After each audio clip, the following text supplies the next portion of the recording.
¿Cuál es su nombre y su profesión? Mi nombre es Mercedes Vega, yo soy abogada y además soy profesora al nivel medio y superior de todas las materias compatibles con mi profesión, que es el derecho. ¿Cuáles son las implicaciones legales de una actuación de primeros auxilios? Bueno, ustedes saben que, porque es el tema que les compete en esta área, de que las implicancias que tiene recibir RCP, respiración cardiorrespiratoria, no solamente trae consecuencias para la persona que toma la responsabilidad ética de dar esos primeros auxilios, no una sola persona, sino que involucra a la sociedad. Y las consecuencias deben ser, según la ley nacional que está vigente, de que toda la sociedad tome conciencia de lo que debería ser asistir a una persona que tiene algún tipo de emergencia o urgencia ante una situación de paro cardíaco respiratorio. O sea que el compromiso no debería asumirlo uno, sino que debería asumirlo toda la sociedad en sí. Y para poder asumir toda la sociedad, ¿qué debería de pasar? Debería de aprender. ¿Es así o no? ¿Qué pasaría si no atiendo a la víctima? ¿Qué pasaría si no atiendo a la víctima? En realidad, como dije, que hay un compromiso ético de parte de cada uno de los ciudadanos. Si yo no atiendo a la víctima porque tengo temor y porque no sé cómo puedo colaborar o ayudarle ante una situación como esta, lo lógico sería que marque el número de emergencias. Ahora, esta misma ley me dice de que la persona que no atiende y tiene la obligación de hacerlo, por ejemplo, un médico, un enfermero, una persona que esté capacitada en los primeros auxilios, no puede dejar de atender, porque estoy hablando de que ese otro que necesita mi ayuda es una persona. Y como tal, yo tengo que brindarle esta asistencia, no solo para salvarle la vida, en este caso puntual de la reanimación, sino que incluso mejorar su calidad de vida en caso de que esa reanimación que yo haga sea la correcta. Se dice, y hay una estadística comprobada, no solamente en la parte médica, sino que también en lo social, cuando informan en cursos de RCP, que en los primeros 3 minutos son cruciales para poder ayudar a esta persona. Y si lo atiendo, ¿qué me ocurriría si agravo su situación?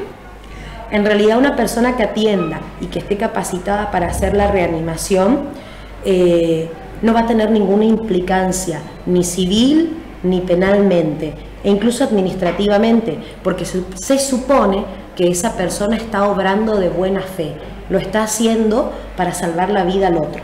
Ahora, si yo realizo actos, maleficencia se llama, legalmente hablando, o sea, algo que sea malo para el otro, entonces sí puede traer algún tipo de responsabilidad civil o penal.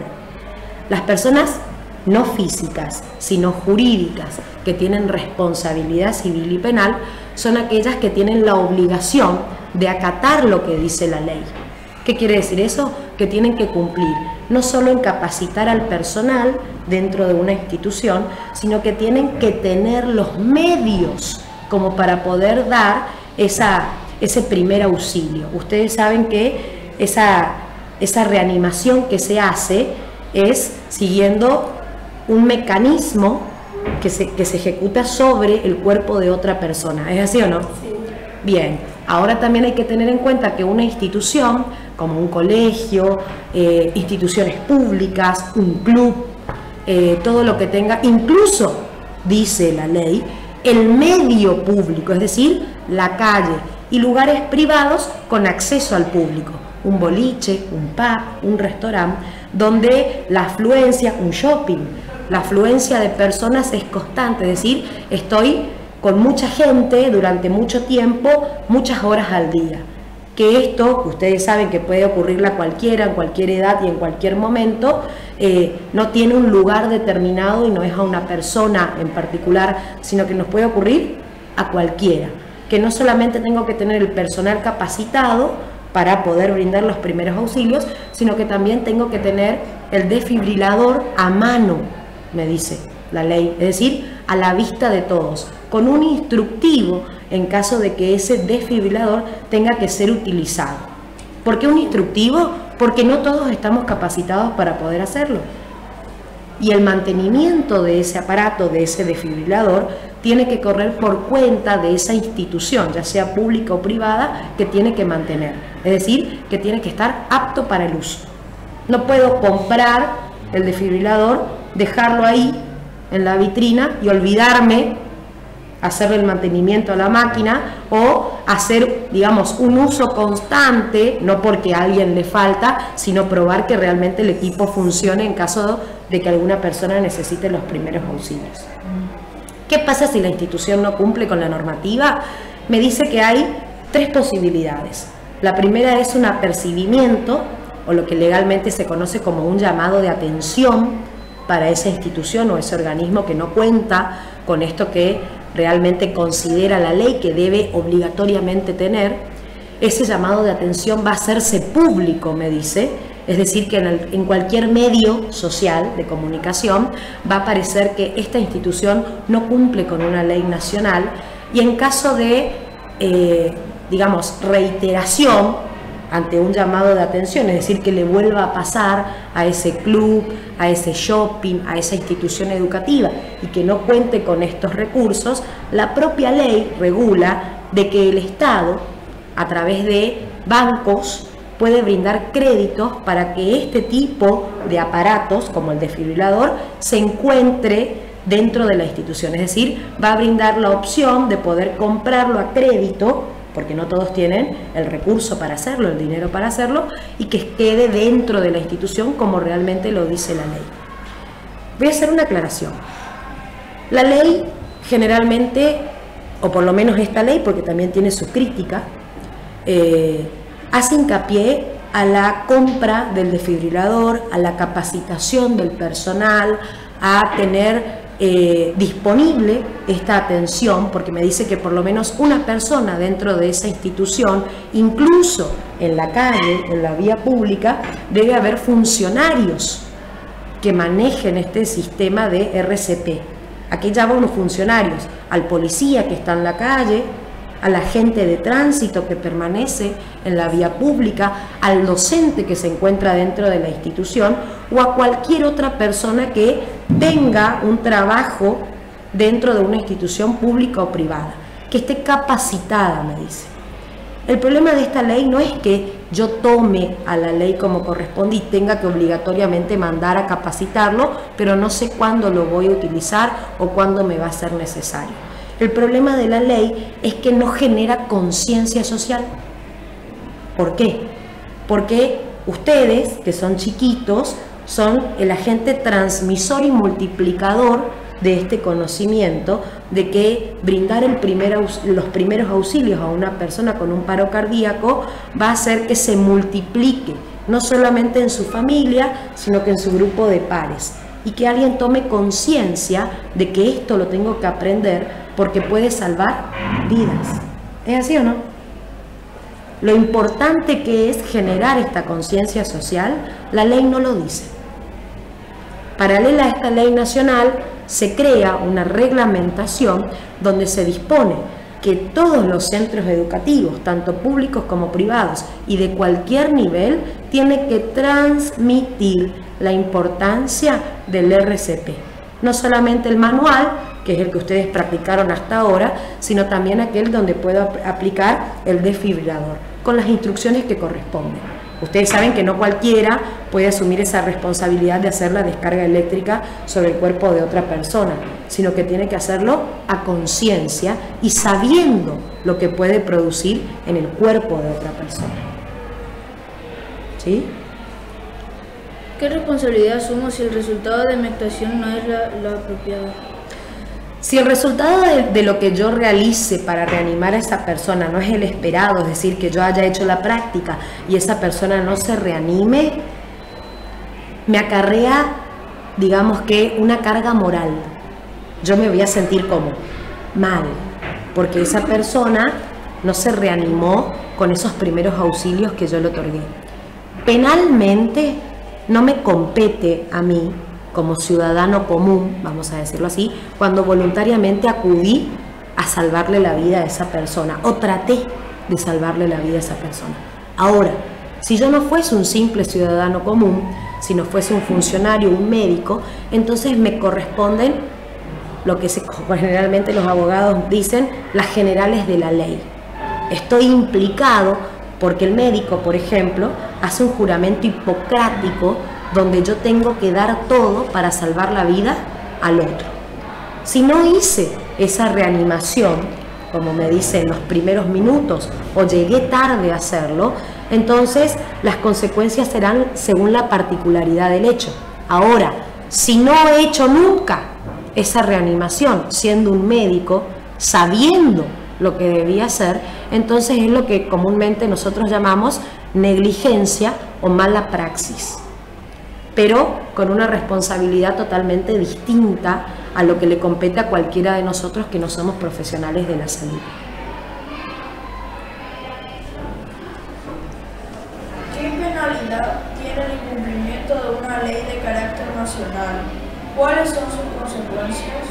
Bueno, eso lo respondí antes, dije que la penalidad son para instituciones y organismos de carácter público o privado, que la primera sanción era el apercibimiento, es decir, un llamado de atención, la publicación, e incluso se habla en caso de reincidencia, es decir, de que vuelva a pasar algo de estas características y no cuenten con la persona capacitada o con el desfibrilador, que es obligatorio, puede haber multa que iría entre 1.000 y 100.000 pesos.